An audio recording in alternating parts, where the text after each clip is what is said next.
disponível no YouTube, correto? Tudo que eu estou dizendo tem que ser contextualizado.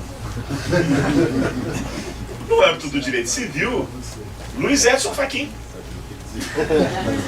Luiz Edson Fachin. No âmbito do direito civil, com um pensamento sobre a propriedade que 20 e tantos anos depois, quase 30 anos depois, quase lhe custa a vaga de ministro do Supremo Tribunal Federal. Supremo Tribunal Federal. Bom, direito constitucional, Clemenson Merlin Cleve, e vai. Então, aqueles anos 90, e o próprio Afrânio Silva Jardim, que eu mencionei aqui, aqueles anos 90 são anos em que, com um olhar muito voltado para nós mesmos, o pensamento crítico começa a bagunçar as estruturas, a forma de enxergar o direito, de construir o discurso jurídico e até de ensinar o direito. Nós ainda não havíamos vivido o boom que o governo Fernando Henrique Cardoso produziu da expansão das faculdades de direito no Brasil. Sair de um número de 140 para 1000. Que, claro, evidentemente vai ter uma implicação direta na produção do jurídico, na constituição de subjetividades jurídicas, na definição de conceitos jurídicos, esquemas conceituais, teorias. Há algo que relaciona tudo isso.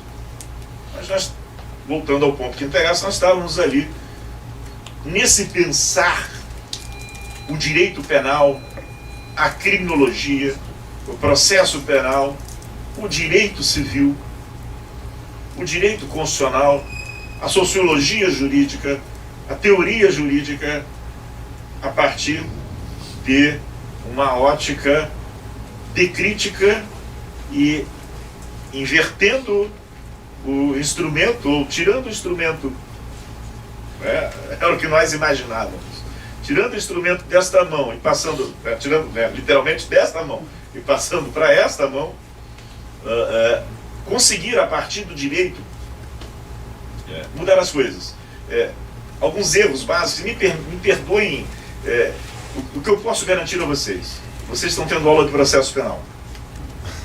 Vocês só têm que ter paciência. Tá? Vamos combinar isso? Vocês me dão esse crédito? Tá? Então, o primeiro problema vai surgir com a solução. A solução nasce, o problema com ela, que é o movimento do direito alternativo, do qual vocês todos ouviram falar. O movimento do direito alternativo. Importantíssimo, movimento ao qual muitos de nós pertencemos. A geração mais antiga, com Rui Portanova, nossos mestres, né, Marcelo? Rui, Hamilton Bueno de Carvalho, Aramis Nassif. Não por acaso, juízes, todos eles.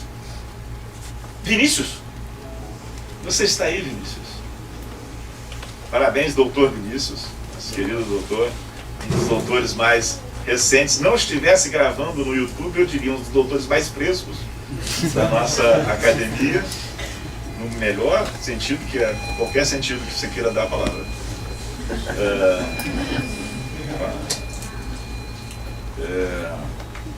Então, Vinícius, esse tempo, o que acontece com o movimento do direito alternativo? E por que ele nasce a partir dos juízes e vai se encontrar com esses professores todos, claro, no campo do processo penal? Jacinto Nelson de Miranda Coutinho, o gigante do processo penal brasileiro, e também um gigante do movimento de direito alternativo. E essas pessoas vão ocupar simultaneamente vários papéis, vão cumprir vários papéis. Alguma coisa é alternativa a alguma coisa, né? Eu não sou alternativo, eu sou alternativo. Não, você é esquizofrênico. Você é alternativo a um determinado padrão, a um determinado modelo, a uma determinada maneira de ver o mundo.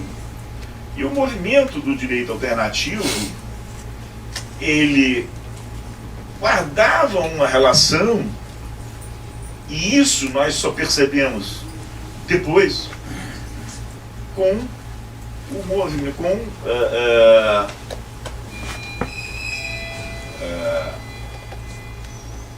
a concepção alternativa do direito, que nasce no mesmo contexto de luta política. No final dos anos 60, início nos anos 70, em 1973, num seminário na Catânia, vai ganhar essa designação.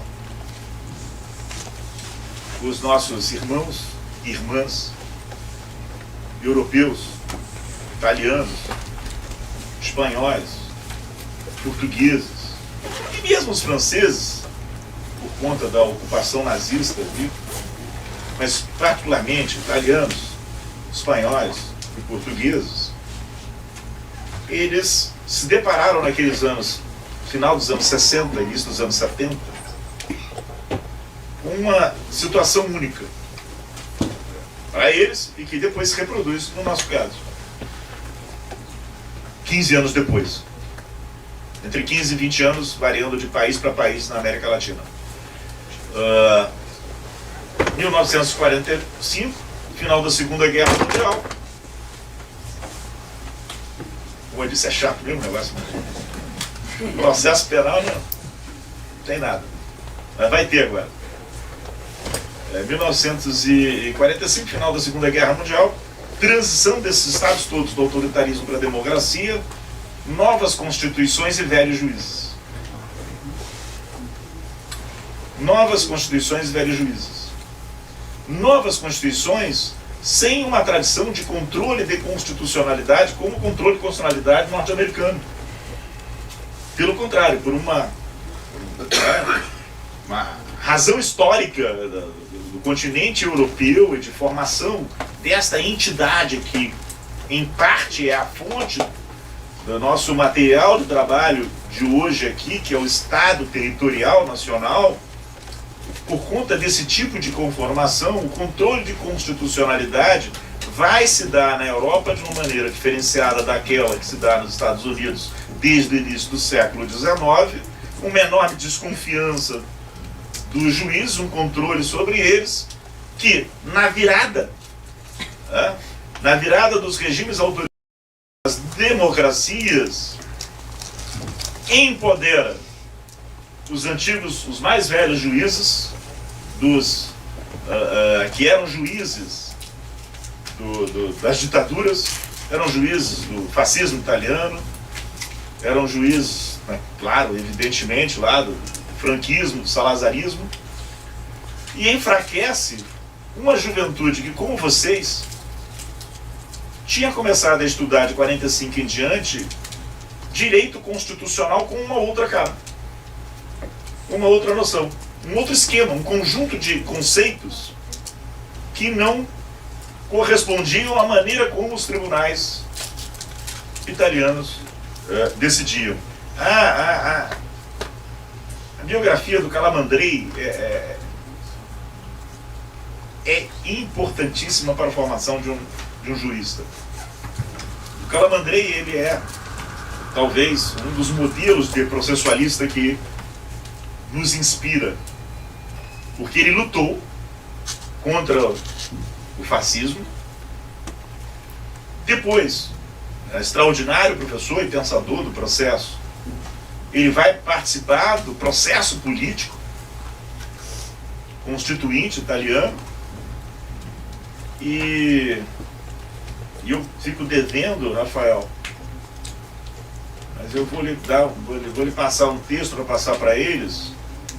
Tem um jurista italiano que conta esse momento final da vida, ele morre muito cedo, né? Calamandrei, em que ele luta para a criação da Corte Constitucional italiana. Ele vai morrer naqueles meses da instalação da Corte Constitucional italiana, que ele via como uma maneira de tentar controlar esses antigos juízes que tinham ascendido, eram os titulares do Poder Judiciário italiano, um Poder Judiciário que instituiu uma ascensão funcional estritamente por antiguidade, e que vão ser aqueles que, para usarmos uma expressão que no Brasil ficou famosa no final dos anos 80 e nos anos 90, interpretavam a Constituição conforme a lei ordinária anterior, que era a lei ordinária fascista. Então esses novos juízes dos anos 60, entre os quais um deles, bastante conhecido de vocês, chamado Luigi Ferraioli, esses novos juízes, eles se deparam com uma situação, né? Eles aplicando a Constituição nos seus julgamentos colegiados de primeiro grau, e a Constituição sendo desaplicada nos julgamentos dos tribunais de apelação, das cortes de apelação e nas cortes mais graduadas. Era uma batalha.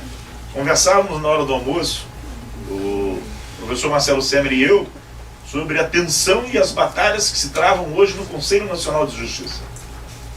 Era alguma coisa do gênero, com uma enorme, intensa participação da imprensa italiana. Enorme, uma intensa participação da imprensa italiana. Tornare la giurisdizione. Foschini. Tem também, que tem na biblioteca da USP, né, o Tornare la giurisdizione, do Foschini, vai retratar esse período dos anos 60, ele vai morrer ali no finalzinho dos anos 60, vai dar uma... Então esses juízes se unem a outros, e outras inteligências, como Pietro Barcellona, e vão lá para Catânia, e se dividem, vão pensar, como é que a gente enfrenta essa jurisprudência conservadora, reacionária, racista, machista. Lembrem-se, ninguém aqui vai aprender processo penal se não souber o que está acontecendo no mundo. Então, naquele tempo, nós tivemos um ano simbólico. 1968. Então, nós estamos falando num clima de mundo de cabeça para baixo, do movimento Black Power, do enfrentamento dos negros dizendo que não iam servir no Vietnã, da Europa de cabeça para baixo, dos professores sendo questionados na sua condição de professor, pensar um saber que se produz coletivamente, não um saber doutoral, de cima para baixo, e desses juízes que se rebelavam contra os seus juízes de instâncias superiores.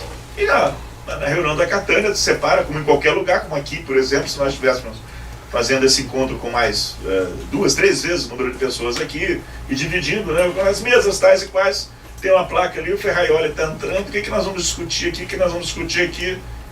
E o Ferraioli, o mais próximo do que eu imagino é o uso alternativo do direito.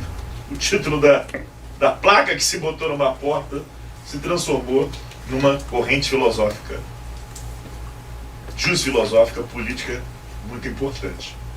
Muito importante. Esses juízes, nesse momento, eram acusados pela polícia, pelos carabinieri, de serem os incentivadores da criminalidade.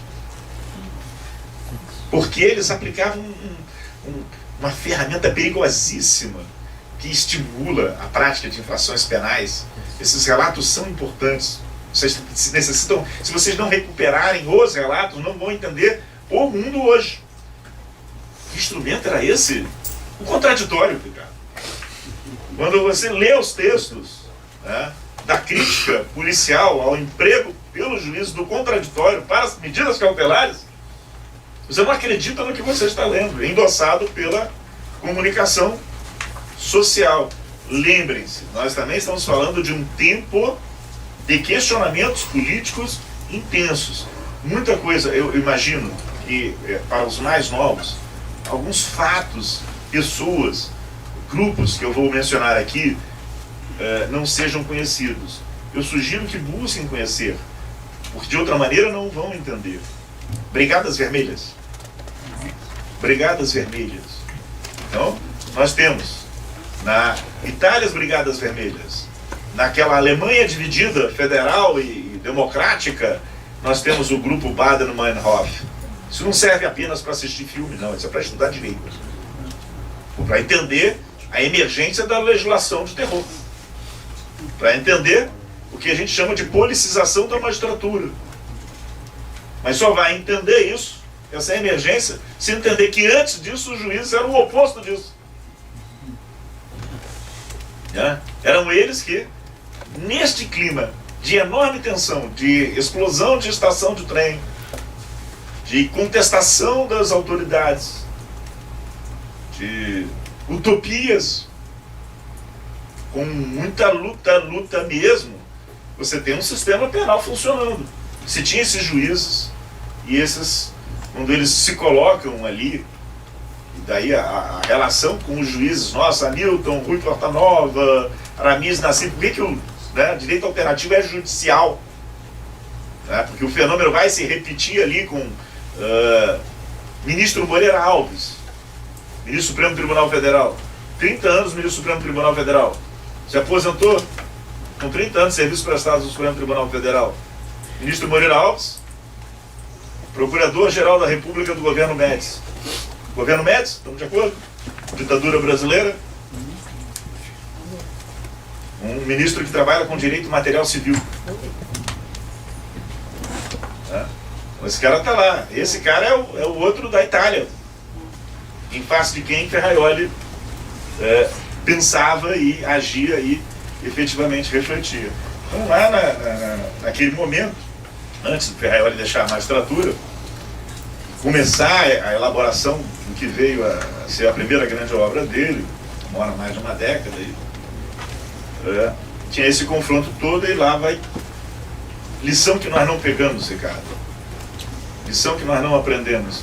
Lá dá um giro, porque a partir do momento em que você está alternativo a pessoas que são de carne e osso, que se aposentam e que morrem, e não está alternativo a uma ideia, a alternatividade ela pode girar e você passa a estar alternativa à Constituição. E esse foi, teoricamente, Marcelo, um problema que isso, nós não víamos isso, não tínhamos. O mundo era muito menos global do que hoje. O mundo era infinitamente menos global do que hoje. A comunicação não era de você pegar o celular e ler o País. Isso não existia. Então, há uma inversão nessa ordem, e o conservadorismo passa a vir do primeiro grau, e a alternatividade à Constituição. Então, quando a gente vai, nos anos 90, militar no movimento de direito alternativo com uma Constituição que prevê direitos e garantias, a gente vai viver essa contradição, que houve um primeiro momento, de fato, de ordinarização da Constituição. Dois autores importantes falam isso: José Carlos Barbosa Moreira, recentemente falecido, e o atual ministro do Supremo Tribunal Federal, Luiz Roberto Barroso. Então, se dão contratextos dos dois naqueles anos de 89 e 90, falando da ordinarização da Constituição, a interpretação da Constituição conforme as regras jurídicas do regime militar anterior. Aquilo vai passar e o direito alternativo se torna alternativo à Constituição. Isso gera o esvaziamento de uma vertente poderosa do pensamento crítico. O esvaziamento de uma vertente poderosa do pensamento crítico. E o outro lado da moeda, isso tudo na introdução do curso, para entenderem as questões que eu vou colocar, o outro lado da moeda, e eu já antecipei expansão dos cursos jurídicos, a transformação do direito em mercadoria, em todos os sentidos, e o esvaziamento que é natural dessas energias de transformação. Há muita frustração. Se descobre que para garantir direitos de todas as pessoas é necessário que haja condições econômicas para isso, e isso vai ter implicações fiscais, e se chega um momento no Ocidente em que é necessário tomar uma decisão fiscal, essa decisão fiscal sacrificou direitos, isso conosco vai acontecer com o governo Fernando Henrique Cardoso. Essa energia se perde e nós passamos a ter uma geração que não prestou bons serviços ao direito no Brasil, que é uma geração de críticos sem conhecimento da dogmática. É uma grande geração de penalistas e processualistas penais críticos que não dominam os instrumentos da dogmática, que fazem uma crítica que obviamente não tem penetração alguma. Ela tem sim, ela tem um efeito pessoal. Essas pessoas ficaram famosas, não interessa quem, mas ficaram bastante famosas. Só que a sociedade brasileira viveu uma expansão do encarceramento como nunca tinha visto, um punitivismo cautelar que não tem precedentes. O que é o punitivismo cautelar? É aplicar penas por meio de prisões preventivas. E a expansão de um controle social pela via penal, com métodos alternativos também, que é bastante problemático. Então, em toda essa trajetória que eu relatei, eu falei de um saber jurídico prático, que nós não devemos abandonar. Nós devemos aprender com eles. Um pequeno corte. Lá naqueles anos 90, todo mundo pensava da mesma maneira. Luiz Roberto Barroso, Luiz Edson Fachin, Jacinto Coutinho, Nilo Batista, Juarez Cirino, Volkmer. Cada um daqueles críticos, medidas diferentes, obviamente, eles olhavam o fenômeno jurídico por uma perspectiva diferente. Lênio Streck, que eu não mencionei, mas é necessário mencionar. Então, aos que olhavam a partir da linguagem, da hermenêutica, do... Oi? Vará num nível de uma referência para todos nós, né? Luiz Alberto Vará. Né? Então, uns a partir da história, uns a partir da economia, uns a partir da política, da ciência política em sentido estrito, mas todos eles apanhando o direito. Esse pessoal que eu mencionei, também ali nasce a Vera Malaguti, Vera Andrade, excepcional Vera Andrade, lá de trás, Esther Kozlovski, Esther Figueiredo Ferraz, todos eles nessa pancada batendo num conceito que é o conceito de abertura. O que eu estou fazendo com vocês hoje aqui é uma experiência para o livro que eu pretendo lançar. Vocês vão dividir isso comigo daqui a pouquinho. Daqui a pouquinho, quando eu passar os slides. Para essas informações prévias são importantes. Que pancada é essa, epistemologicamente falando? Quem está na graduação aqui, por gentileza, levanta o braço. Obrigado. Então, quem está na graduação em Direito está estudando o direito separado por disciplinas. Direito civil, direito empresarial, direito processual penal, direito penal. E o direito é tão fantástico nesse seu aspecto ideológico, que nós somos levados a crer, Marcelo, em primeiro lugar, que ele existe para além de nós todos. Que ele tem uma existência objetiva. E que, então, nós vamos estudar direito, nós vamos conhecer o direito que existe para além de nós todos. Como se nós não construíssemos o direito, como se ele não fosse uma construção social. E, em segundo lugar, quando nós entramos na faculdade, nos colocam naquelas salas dizendo: esse é o seu professor de direito civil, esse é o seu professor de direito empresarial, nós não nos damos conta do sentido da palavra disciplina. Quem é que me ajuda aqui com o sentido da palavra disciplina? Eu vou ajudar vocês todos. Vocês conhecem o professor Yuri? Indisciplinado. Absolutamente indisciplinado. Quem tem filhos aqui, levanta o braço.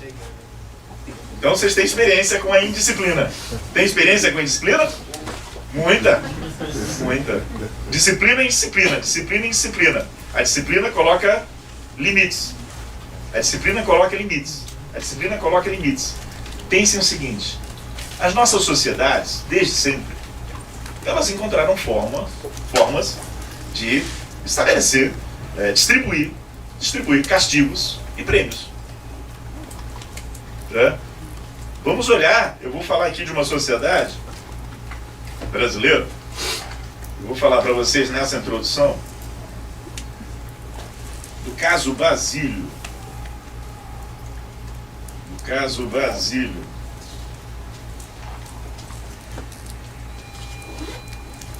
Que é Macuxi. Macuxi. Sabe que nós temos brasileiros que são macuxis? Isso é importante saber, né? Senão a gente acha que é todo mundo urbano, né? É todo mundo... Não. Eu vou falar de um fato, vamos definir assim, que segundo nossas leis,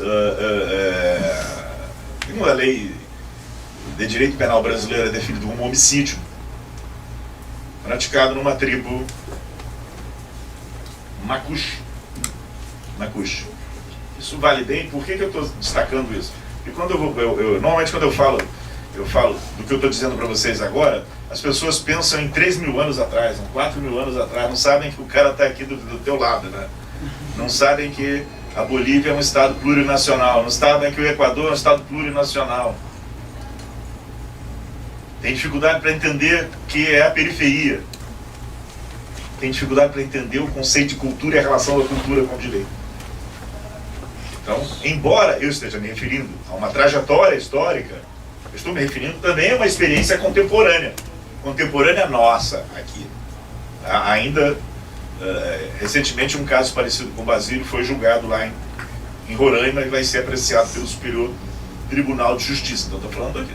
As nossas sociedades, elas saem aí encontrando formas para estabelecer, distribuir castigos, definir responsabilidades, eventualmente distribuir prêmios.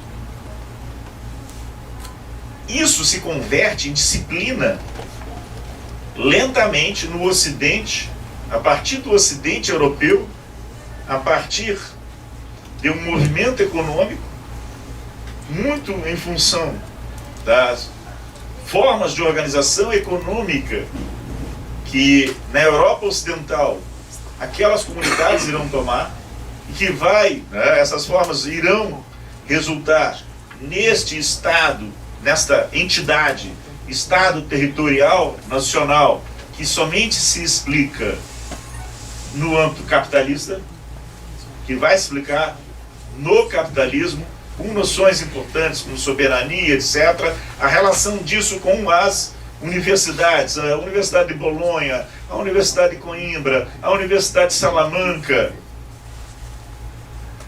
que esse fenômeno vai sendo compreendido e apropriado e reorganizado até que chegamos ao século XIX. E é no século XIX em que esses fenômenos são disciplinados.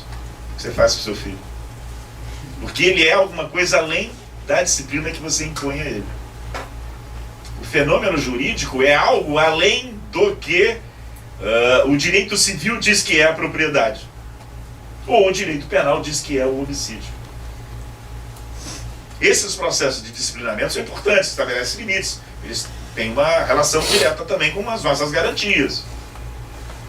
Mas eles podem nos levar a naturalizar formas artificiais de entendimento da maneira como os seres humanos se relacionam.